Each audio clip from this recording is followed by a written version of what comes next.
Okay, this is my audience. Okay, my name is Toby Miller, and I'm here to talk about the dangers of drug and alcohol abuse in teens. It's 10 o'clock. Do you know where your children are? If you have a teen, it is important that you inform them of the dangers of drug and alcohol abuse. Everyone deserves a chance to succeed in life. We owe it to our children to educate them on the dangers of drug and alcohol.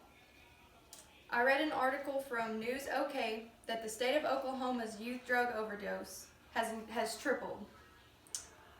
According to OIC.org, 13,000 teens in Oklahoma abuse drugs or alcohol. 13,000. That is a very significant amount. That is 13,000 teens that abuse alcohol. That is not just for the first time, trying it for the first time. My goal, and what should be Oklahoma's goal, is to bring that number down. The problem is too many teens are abusing drugs and alcohol. When a teen tries drugs or alcohol for the first time, they could become addicted. Teens are very good at peer pressuring other teens to try something. It is a waterfall effect. When a teen becomes addicted to either drugs or alcohol, they are affecting the lives of everyone around them. They will drop out of school, quit their jobs, steal from their parents, steal from stores, and could potentially end up serving time in a juvenile detention center.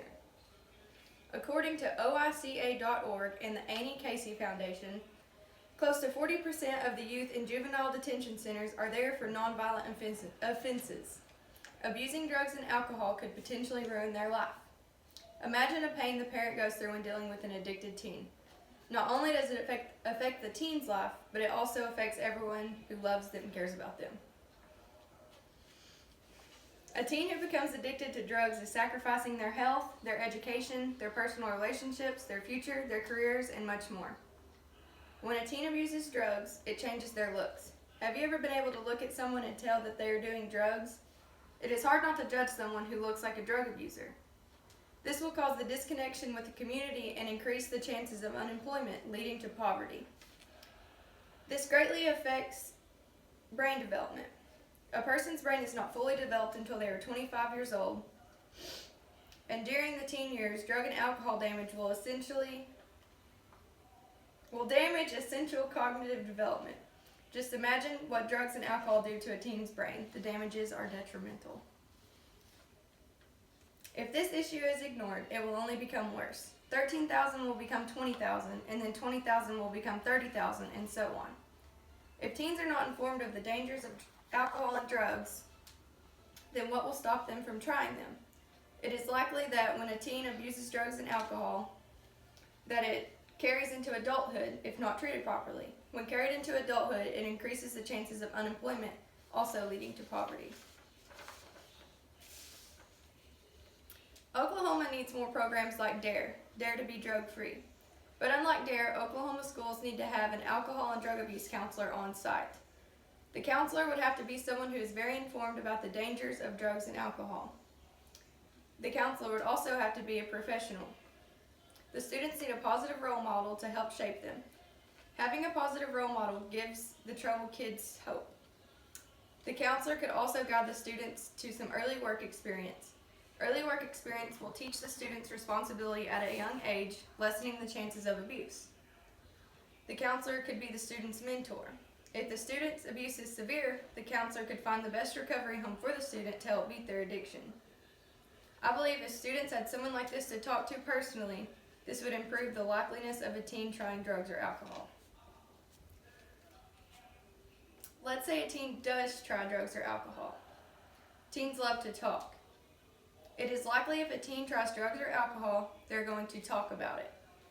Teachers will more than likely hear this talk and could go to the drug counselor, and the counselor could pull the teen aside and warn them of the dangers of drugs and alcohol before it's too late.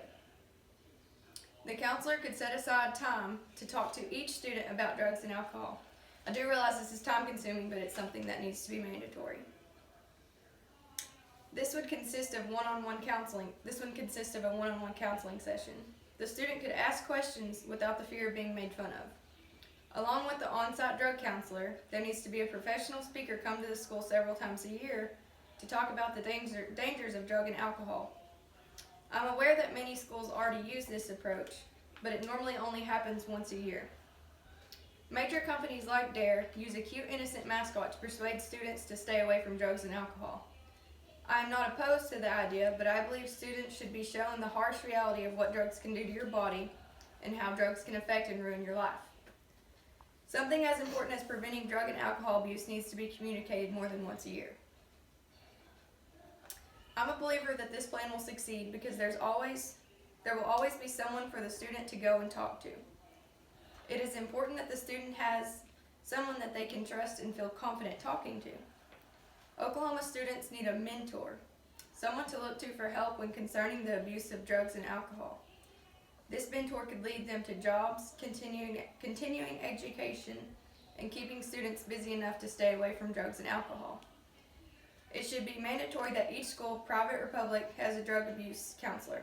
Oklahoma has already improved from 7% to 4% of teens who abuse drug or alcohol, while the national average went from 7% to 5%. I know that a school counselor program specializing in the abuse of drugs and alcohol would take Oklahoma's number of abusing teens from 13,000 to much lower.